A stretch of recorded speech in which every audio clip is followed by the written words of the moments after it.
Welcome. Here we are in class, the day you've all been looking for. It's Health Concerns of the Aging, HED 5310, and I am Dr. Denise Demers. We're going to have a great time this semester, and I'm going to walk you through a little bit of what I need you to know, specifically concerning the syllabus and a little bit about me as well. All right, whoops, sorry about that. Here I am. Still picture of me. If you ever come into my office, you'll see that I don't always look just like that, but at least you have a face with my name for those of you who don't come to campus very often. Now, there's a couple things I want you to know about excelling in an online course. I don't know if you've taken an online course before, but this is fully online, so I want you to make sure you schedule a time, specifically schedule a time to work on this class. Treat it just as you would a class that you have every Monday, Wednesday, and Friday from 8 to 9 a.m. Or if you want to be a little later, noon to 1. However you want to be, but schedule a time every week. You'll know that every discussion is due on the same day. It's always Thursdays at midnight. Now, I don't have a discussion every week for you, so you'll have to consult your syllabus, which we will be going over here in a little bit. And then once you've posted an initial post, or submitted an initial post for your discussion, then by Sunday of that same week, you'll have 2 responses. Now remember, because it's fully online, I won't be here reminding you, sending you emails, and reminding you in class about different assignments that are due. So it takes a lot of self-motivation to schedule a time and to stick to your task. Remember to ask questions. You have plenty of resources. Your syllabus is always a great place to start. Other people in the class, I have a little discussion set up that is just questions that you want to ask of each other or myself. Now, I am a resource, and your classmates are also a great resource.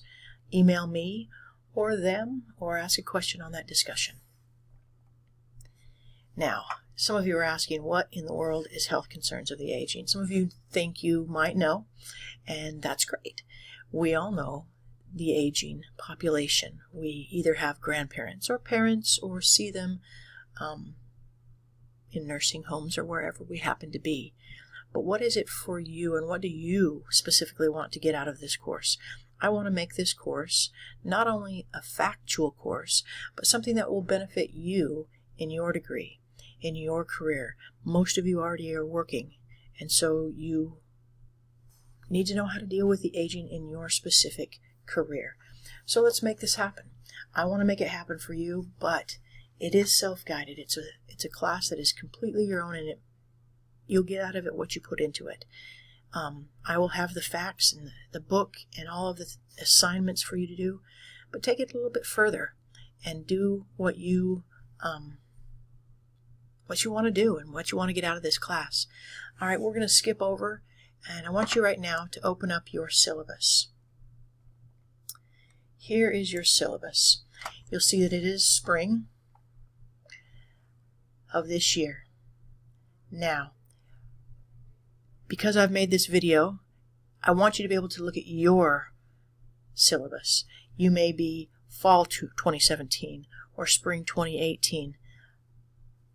Look at the dates and specifically for your syllabus. So always consult your syllabus. But what I really want to go through is some of the major points that will help you. All right? Here is how you get a hold of me. But mostly I will be with my email. I check them every single day, sometimes in the evening, sometimes on the weekends. If it's urgent, please type urgent in the subject line. All right? Course objectives. Now, let's look specifically at your responsibilities.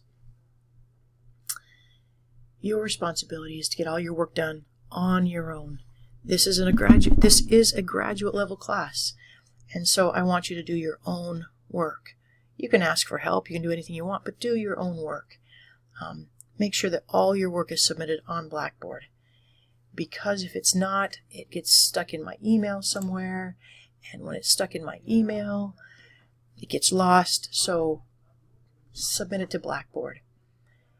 No late submissions. Life happens, I know. Get in touch with me if you need to, but no late submissions. And make sure that if you're going to be late for any reason, you contact me beforehand. Make sure that all of your work is done. APA format doesn't always have to be Times New Roman, but 12-point font, 1-inch margins, double-spaced. Please make it double-spaced. My eyes are getting older and I read a lot on the computer, and it just makes it a whole lot easier. And it makes you feel better, too, because you did 5 pages instead of just 2. Now, this last one right here. All work must be proofread and checked for spelling and grammar. As graduate students, writing skills are a must. They are an expected competency. It's really difficult to read through an assignment where you haven't checked through those things before. And a happy grader is a good grader. So make sure you've checked your spelling and grammar plenty of times over. Now this part right here, this course outline, that's where I want to spend the bulk of our time today, because here is what you'll be doing. And I'll be getting onto and showing you other videos and how to navigate Blackboard. But this schedule, the course outline, is what happens. Today, or this week, we're just going to go over Blackboard. I want you to completely navigate Blackboard. I want you to completely go through the syllabus. And at the end, there will be a time when we'll have a quiz. A little get to know us. And so go to the discussion page and I'll show you exactly what I need you to do in just a few minutes, because I'm going to do the same thing that I want you to do. All right? Each module is on a schedule. However, if you want to work ahead because you know that something's going to happen, then you make sure you work ahead. As soon as you get Module 1 done, Module 2 will open up. It will automatically open up on February 5th. But if you're done earlier, it'll open up earlier. Now remember, I'm making this video in the spring. If you happen to be taking this course in the fall, then your dates will be different, but everything else will be exactly the same. You won't have spring break if you're in the fall. You'll have Thanksgiving break or fall break, okay? So work around your specific syllabus. This one is for spring of 2017. Now, you'll notice here there's nothing scheduled. Your final exam will open as soon as you have finished Module 4. If you haven't finished Module 4 before April 16th, it will open up, and you have all this time to do it. It won't be due until finals week, but if you can get it done early, that means I can grade it early and you're done earlier. All right? Work at your own pace. Get out of this class what you need to, but there are deadlines. Everything can open up early, but you cannot turn it in late. Module 3 assessment is due on March 19th, regardless of whether you started it on March 1st or not. All right? That's really all I want to go through. The rest of the syllabus shows you exactly what you'll need to do for the discussion board. There's 4 modules, 4 discussions. 4 modules, 4 learning assessments. 4 modules, 4 annotated bibliographies. There's some additional assignments that we'll go through and I'll talk to you about as time goes on. All right? You can go through the rest of the syllabus on your own. I have examples of what I need you to do for each specific one. I'm scrolling fast. You can read through those. I also have a rubric, if you look on page 12, a rubric of how I'm going to grade each assignment. All right. Look forward to your assignments and look forward to talking with you.